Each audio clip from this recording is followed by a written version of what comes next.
ఈరోజు రవాణా శాఖ మంత్రి గారికి వాళ్ళ దృష్టికి తీసుకెళ్తున్నాను అధ్యక్ష. కడపలో హెడ్ క్వార్టర్స్లో ఉన్న ఆర్టీసీ బస్ స్టాండ్ కంప్లీట్గా చిన్నపాటి వర్షం వస్తే కూడా మోకాలు ఎత్తు నీళ్ళు వచ్చేసేసి చాలా ప్రయాణికులకు ఇబ్బందికరంగా ఉంది అధ్యక్ష. నేను కనుక్కుంటే అది రిపేర్ ఎవరు చేస్తారు, దాని డ్రైనేజ్ వ్యవస్థ ఎలా చేస్తారంటే ఎవరికి కోఆర్డినేషన్ లేకుండా మాది కాదు అన్నట్టున్నారు అధ్యక్ష. కానీ కనుక్కుంటే ప్రతి ఒక్క ప్రయాణికుడి దగ్గర 5 రూపాయలు సెజ్ వసూలు చేస్తూ ఈ బస్టాండ్ డెవలప్మెంట్కు దాంట్లో సమస్యల పరిష్కారానికి ప్రయాణికుల సౌకర్యం కోసం వసూలు చేస్తున్నారని తెలిసింది అధ్యక్ష. దాని ప్రకారం కడప బస్టాండ్కు 3.5 లక్షల రూపాయలు సెజ్ ద్వారా ఈ అక్టోబర్ వరకు డబ్బులు వసూలు చేసుకున్నారు అధ్యక్ష. మీ ద్వారా మంత్రి గారి దృష్టికి తీసుకెళ్తున్నాను. తొందరగా దాని రిపేర్ విషయం మీరు ఒకసారి పరిశీలించి సంబంధిత అధికారులతో సమీక్షిస్తే బాగుంటుంది. ధన్యవాదాలు అధ్యక్ష. కాగిత కృష్ణప్రసాద్ గారు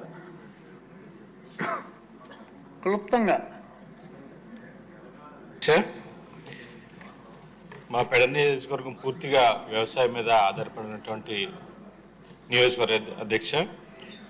అక్కడ ఇప్పుడు ఈ ఫస్ట్ క్రాప్ కటింగ్ అనేది మొదలైంది అధ్యక్ష. అయితే రైతులందరూ కూడా ఈ రోజున ధాన్యం అమ్ముకునే సందర్భంలో నష్టపోతూ ఉన్నారు అధ్యక్ష. ఎందుకనంటే మిల్లర్స్ దగ్గరికి వెళ్ళినప్పుడు అధ్యక్ష వాళ్ళు 1350, 1400 రూపాయలకే వాళ్ళు కొనుగోలు చేస్తూ ఉన్నారు అధ్యక్ష. దానివల్ల అంటే వాళ్ళు ఏదైతే రేట్ చెప్పారో దానికి అమ్ముకోవాల్సినటువంటి పరిస్థితి వస్తూ ఉంది అధ్యక్ష.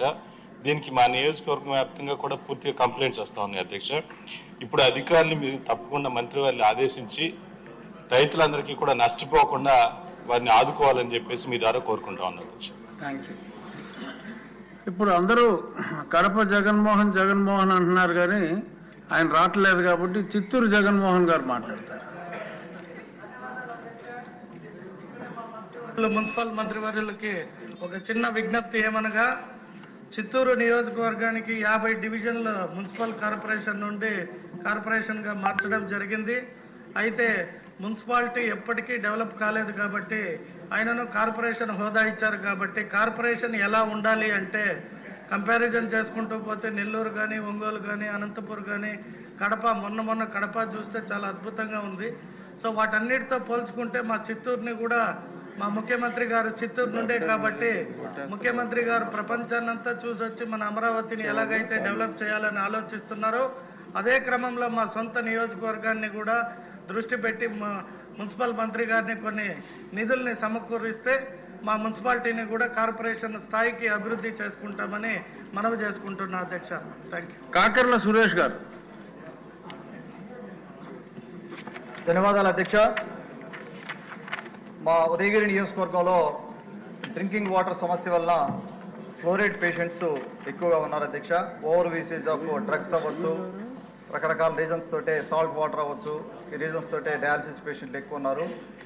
ముందుగా ప్రీవియస్ సెషన్లో నేను డయాలసిస్ సెంటర్స్ గురించి అడిగినప్పుడు గౌరవ హెల్త్ మినిస్టర్ గారు సత్యకుమార్ గారు ఒక డయాలసిస్ సెంటర్ ఇవ్వడం జరిగింది మాకు. వారికి ప్రత్యేకంగా ఉదయగిరి నియోజకవర్గ ప్రజల తరఫున ధన్యవాదాలు తెలుపుకుంటా ఉన్నాను. అలాగే ఉదయగిరి హాస్పిటల్లో కూడా డయాలసిస్ సెంటర్ రావాల్సి ఉంది, దాని గురించి కూడా ఒకసారి ఆలోచన చేయమని వారికి విజ్ఞప్తి చేస్తూ ఉన్నాను. అలాగే మాకు ఒకటి 100 బెడెడ్ హాస్పిటల్, ఒకటి 50 బెడెడ్ హాస్పిటల్, ఇంకోటి 30 బెడెడ్ హాస్పిటల్ ఉంది. దాన్ని 100 బెడెడ్ హాస్పిటల్ కింద ప్రపోజల్స్ ఉన్నాయి, వాటి గురించి కూడా ఒకసారి ఆలోచన చేయమని.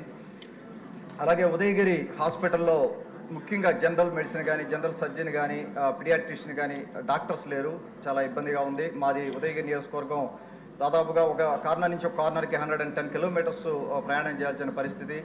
ఎమర్జెన్సీ హ్యాండిల్ చేసే వ్యవస్థలు సరిగా లేవు. ఒక్కొక్క ఐసీయూ బెడ్డే ఉంది మాకు. వాటి ఎమర్జెన్సీ సర్వీసెస్ కూడా కొన్ని యాడ్ చేయాలని విజ్ఞప్తి చేస్తూ ఉన్నాను.